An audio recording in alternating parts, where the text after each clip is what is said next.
अब हम सूत्र पढ़ रहे हैं उदीचा मातः स्थाने यक पूर्वायाः। हम जो प्रकरण पढ़ रहे हैं ये इत्तो का प्रकरण पढ़ रहे हैं, माने इकार आदेश कहाँ होता है उसी का ये सूत्र है। इसकी थोड़ा शर्तें अलग है, प्रत्यय स्थातकात वाला हमने नियम पढ़ा ही था, उसके अलावा अब ये नियम थोड़ा अलग है उससे। ठीक है, सूत्रार्थ देखिए। सबसे पहले यक पूर्वस्य स्त्री प्रत्यय आकारस्य, यहाँ पर आपको आकारस्य छेद करना है, मैंने पहले ही उसे लिख दिया है, अभी सूत्रार्थ एकदम करेक्टली समझाऊंगा। तो यक पूर्वस्य स्त्री प्रत्यय आकारस्य स्थाने यो अकारः तस्य कात पूर्वस्य इत वा स्यात् आपी परे।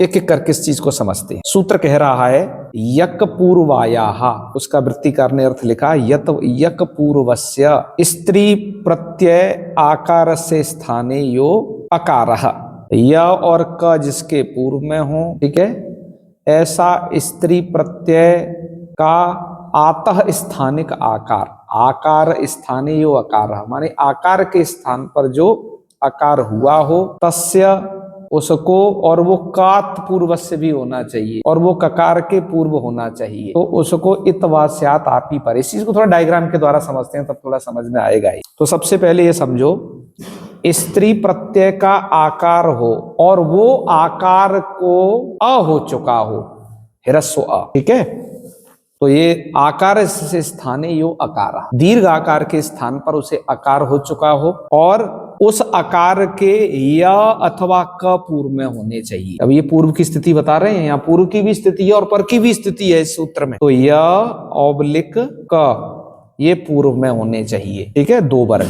और क्या हो साथ में, तो यक पूर्वस्य स्त्री प्रत्यय आकार से स्थाने यो अकारः, और वो आकार क से पूर्व होना चाहिए खुद, तो इस साइड में उसके क होना चाहिए, तब उस आकार को इत होगा, तब उस इस जो आकार है जो कि आकार में बदल चुका है ह्रस्व आ में, तब जाकर के इस आकार को इत होगा, माने ह्रस्व इकार होगा।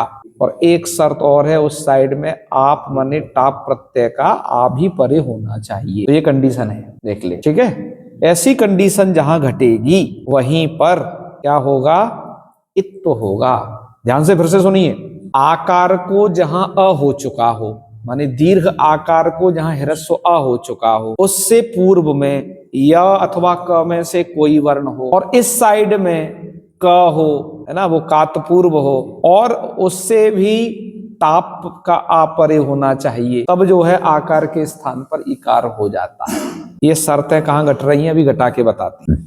सूत्र है वो, उदाहरण है केणः से तो ह्रस्व होता है, वो थोड़ा प्रक्रिया बताई है कि केणः इति ह्रस्व। ह्रस्व कहाँ होगा, आर्या, आर्य का और आर्य का, ये दो उदाहरण है। पहले दो उदाहरण यकार पूर्व के हैं, दूसरा उदाहरण ककार पूर्व का है। तो देखो चलो बनाए से, आर्या शब्द है, सबसे पहले क्या शब्द रखो, तो स्थिति कर लेना आर्या, और इस आर्या शब्द से स्वार्थ में क प्रत्यय कर दो। आर्या शब्द से जब तुम स्वार्थ में क प्रत्यय करोगे तो स्थिति होगी आर्या प्लस क। ऐसी स्थिति होने पर अब वो सूत्र लगाओ, केणः इति ह्रस्व, केणः से ह्रस्व कर लो। तो केणः से जो आ है ना, इसको ह्रस्व हो जाएगा, कौन से वाले को, यार आर्या, आर्या में जो आ है, तो स्थिति हो जाएगी आर्य का स्थिति हो गई आर्य क। अब आर्यक शब्द से स्त्रीत्व की विवक्षा होने पर पुनः टाप करो। दो दो बार टाप क्यों करना है, पहले आर्य शब्द से स्त्रीत्व की विवक्षा है तब टाप किया, अब की बार आर्यक शब्द से स्त्रीत्व की विवक्षा है तब टाप किया। टाप कर दिया तो बच्चा बेरूप बन गया तेरा आर्य का है। अब इसके बाद क्या करिए, सूत्र घटा लो, दीचा माता स्थाने पूरा घटेगा। देखो, यक पूर्वस्य स्त्री प्रत्यय आकारस्य स्थाने यह आकार, यहाँ पर पहले यहाँ से शुरू करो। आकार के स्थान पर आकार हुआ है, यहाँ यस हुआ है क्योंकि केणा ने उसे ह्रस्व कर दिया है। ठीक, द्वारा से फिर समझो, यहाँ पर आकार के स्थान पर अ हुआ है केणा सूत्र के द्वारा, ठीक है। उसके पूर्व में, माने जिसको ह्रस्व हुआ है उसके पूर्व में या है या क है, यह है। उसके बाद में होना चाहिए वो, और वो जो आकार जो हुआ है ह्रस्व, वो स्वयं क के पूर्व में होना चाहिए। तो क के पूर्व में भी है क्योंकि हमने वो क प्रत्यय किया है, तो क्या हो जाएगा, इत्वा स्यात् आपी परे। आप परे है टाप का, तो उस आकार को इकार हो जाएगा। बच्चा आकार को इकार कर देना तो रूप बन जाएगा आर्यिका, और नहीं होगा तो रूप बनेगा आर्यिका। यहाँ पर कौमुदी की पुस्तकों में जहां इत्त हुआ है वो रूप पहले लिखना चाहिए था आर्यिका, और बाद में आर्यिका लिखना चाहिए था, तो ज्यादा क्रम संगत होता है ना। हमारी पुस्तक में वैसा नहीं लिखा है, आपकी में भी है ना, पर इत्त वाला रूप पहले देना चाहिए, हम ये कह रहे हैं। ठीक है, चलो यहाँ पर जो उदीचाम ग्रहण है वो जो है विकल्प के लिए है। इसकी भी व्याख्या बाल मनोरमा में है, हम उससे बहुत नहीं छू रहे हैं, जितने से मूल सिद्ध हो जाएगा वो कर रहे हैं। ठीक है, अच्छा अब देखो दूसरा, देखो उदाहरण, ये वाला समझ गए ना। अब देखो चटका वाला, देखो क्या करिए। अब यहाँ पर चटका शब्द है, चटका शब्द से आपका प्रत्यय कर दीजिए स्वार्थ में, तो स्थिति क्या हो जाएगी, चटका अग्रे क। ठीक है, क प्रत्यय परे है तो केणा सूत्र से उस आ को फिर ह्रस्व कर दो, तब ये स्थिति बन गई चटक का, चटक का बन गया है। अब प्रत्यय स्थात इसको उदीचा माता स्थानीय सूत्र को घटाओ, तो जब आप इसे घटाओगे तो देखो फिर से जहां आकार को अ हो चुका हो है, आकार स्थाने यो अकार, स्त्री प्रत्यय का जो आकार, ध्यान दो वो स्त्री प्रत्यय का होना चाहिए आकार, ऐसा वैसा नहीं, तो ये स्त्री प्रत्यय का ही है, क्योंकि हमने पहले चटका बनाया है स्त्रीलिंग में, तो स्त्री प्रत्यय का आकार है, उसको क्या कर लिया, ह्रस्व कर लिया केणा से, तो चटक बना लिया, तो आकार के स्थान पर आकार है। चलो, और वो कात पूर्व होना चाहिए, माने कि उससे पूर्व वो पहले से लाओ, या का पूर्व हो, माने या तो उसके पूर्व में या हो या का हो, तो यहाँ पर पूर्व में अब क्या है का, और उससे खुद में परे क्या होना चाहिए, कात पूर्व, और उस आकार से परे खुद क भी का होना चाहिए, तो कात पूर्व है, तो उसको क्या हो जाता है, इत हो जाता है इकार। ठीक है, विकल्प से आप परे हो तो आप परे है टाप का, तो कर लो, तो क्या रूप बन जाएगा, इत होने पर चटक की का, अन्यथा क्या बनेगा, चटक की का, वो चटक की का पहला रूप, और दूसरे नंबर पर चटक का, ये भी बन जाएगा। यदि ये सूत्र ना होता तो यहाँ पर प्रत्यय स्थात्कात सूत्र द्वारा नित्य ही इत्त होकर हो एक ही एक रूप बनता, आर्यिका और चटकी का। इसलिए इस सूत्र को ऐसे आपको समझना चाहिए।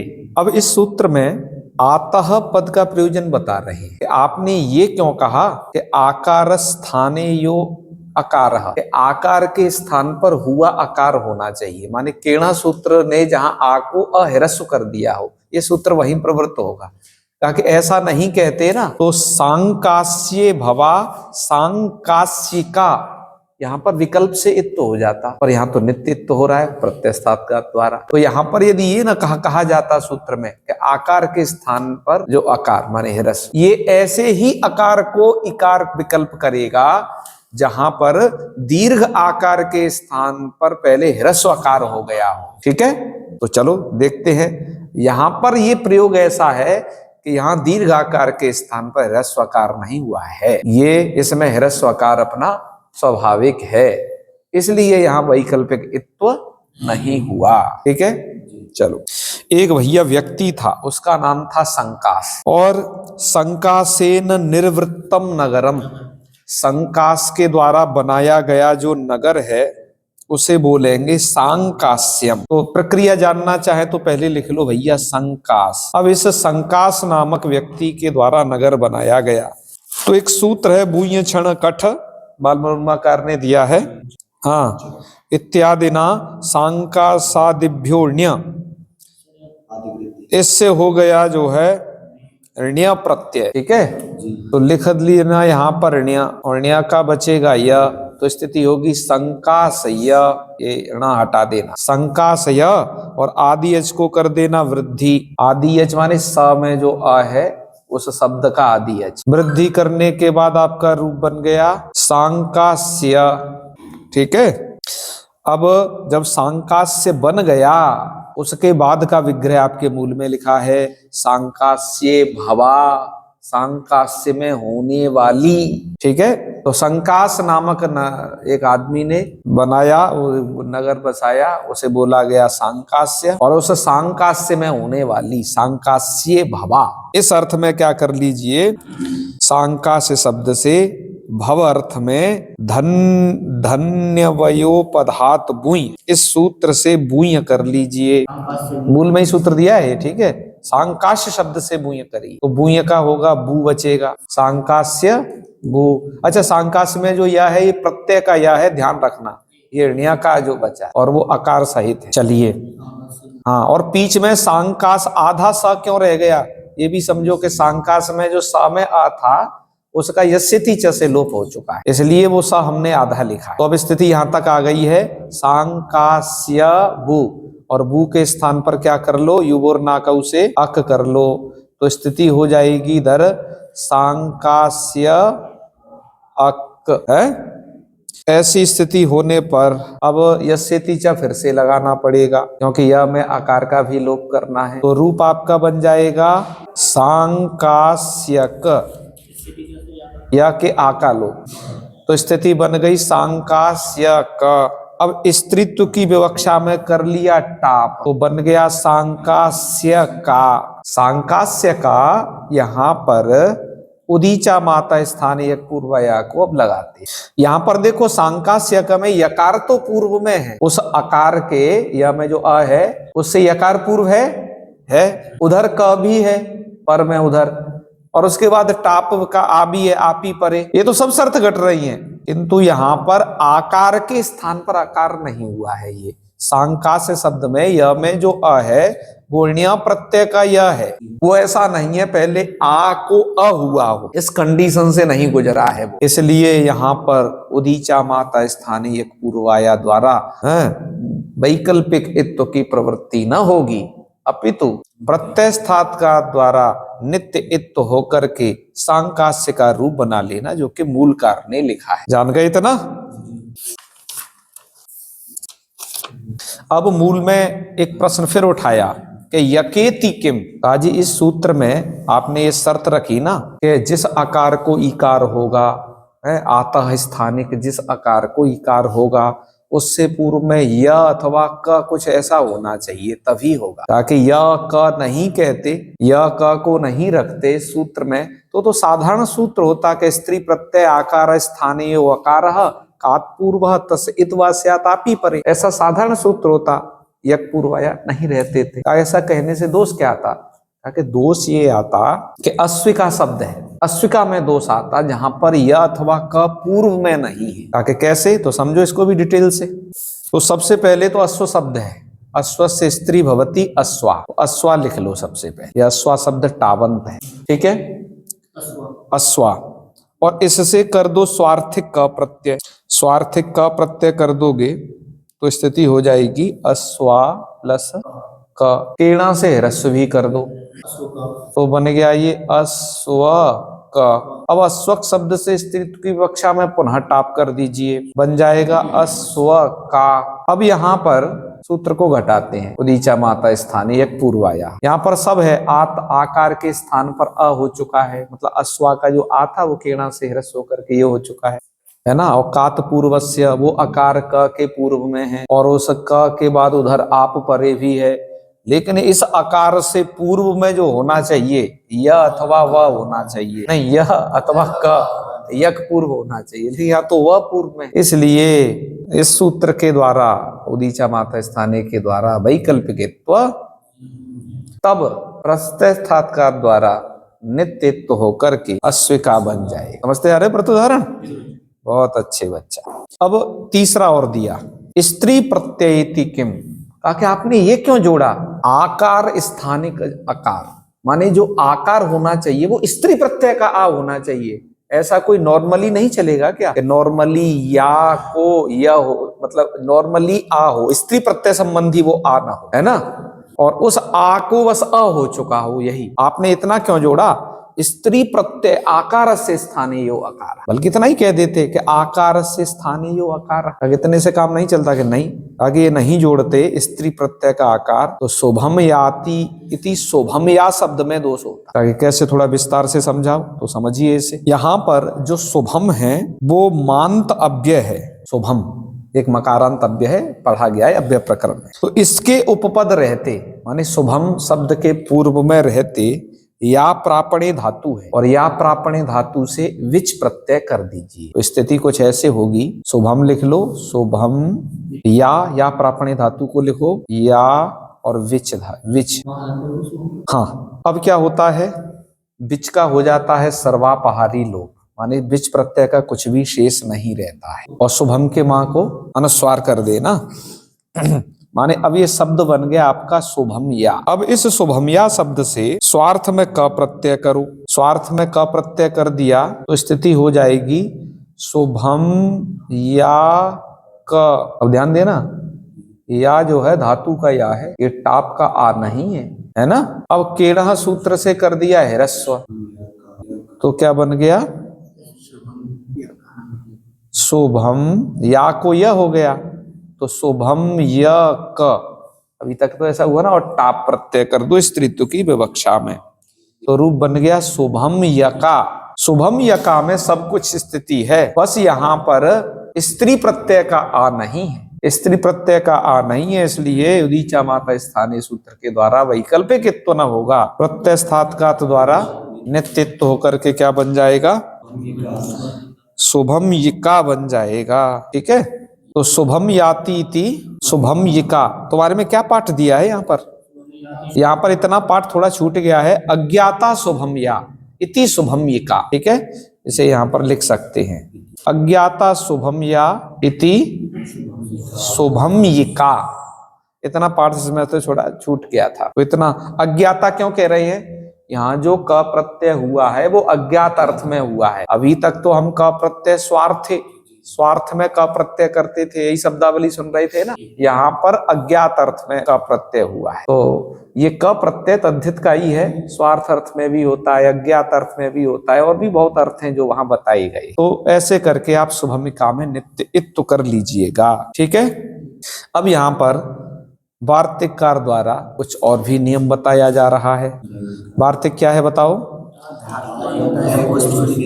धात्वंत कयोस्तु नित्यम।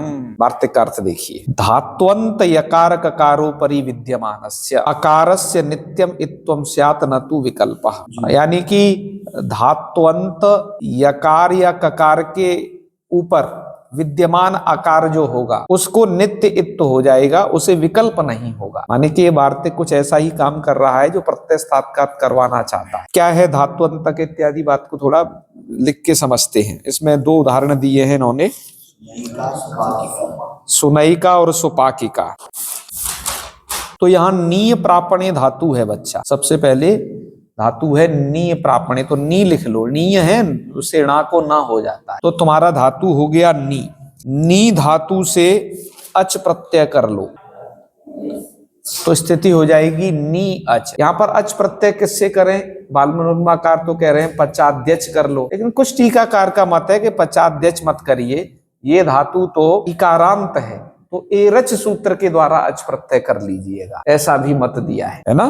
तो चलिए हम एरच के द्वारा यहाँ अच कर लेते हैं, तो स्थिति हो जाएगी नी अच। सार्वधातुकार धातु के सूत्र से नी के इकार को गुण कर लेना, अच का अ बचेगा भैया, तो स्थिति हो जाएगी ने अ, और एकार को अयादेश कर लेना, ये फाइनली बन गया क्या, नय, ऐसा बन गया, न बन गया, नय बन गया ना। अब नय का सु के साथ समास करिए, सुशोभना नयः, ये नया को विभक्ति उत्पत्ति कर लीजिए। अब फिर उसके बाद करिए विग्रह, सुशोभना नयः यस्याः, जिसका जो है सुंदर नय है, नयः माने नीति, जिसकी नीति सुंदर है, सा सुनया।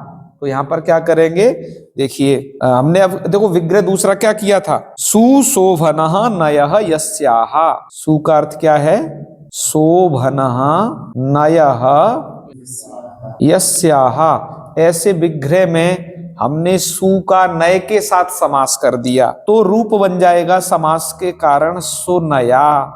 ये बहुब्रीहि समास किया है हमने, बहुब्रीहि समास के बाद रूप आपका बन गया क्या, सुनया। अब सुनया जब बन चुका है, अब इससे स्वार्थ में कर लो क प्रत्यय, तो क प्रत्यय हो गया, तो सुनया प्लस क। किणा सूत्र से ह्रस्व कर लीजिए, स्थिति हो जाएगी सु न य क, स्त्रीत्व की विवक्षा में पुनः टाप प्रत्यय कर दीजिए, रूप बन गया सुनायका।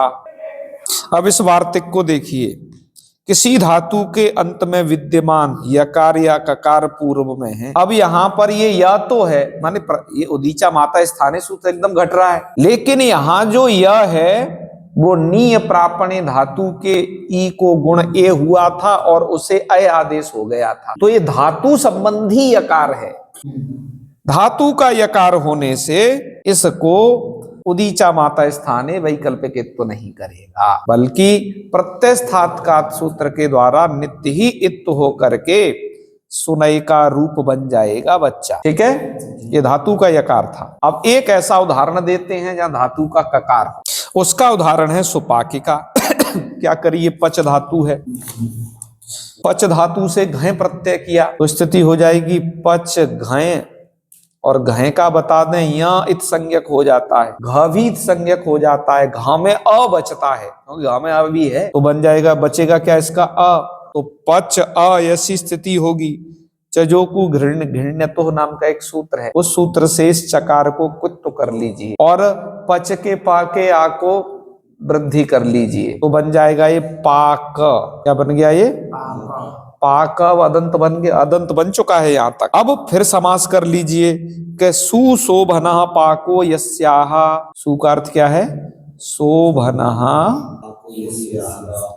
पाको यस्याह, सुंदर पाक है जिसका, ऐसा बहुब्रीहि समास कर लिया और तो बन जाएगा आपका सुपाका बनेगा ये, क्योंकि यस्याह कह रहे हैं ना स्त्रीत्व, तो बन जाएगा सुपाका। अब सुपाका शब्द से स्वार्थिक का प्रत्यय कर लीजिए, तो सुपाका अग्रे केणः सूत्र से सुपाका के का के आ को हो जाएगा ह्रस्व, स्थिति हो जाएगी सुपाक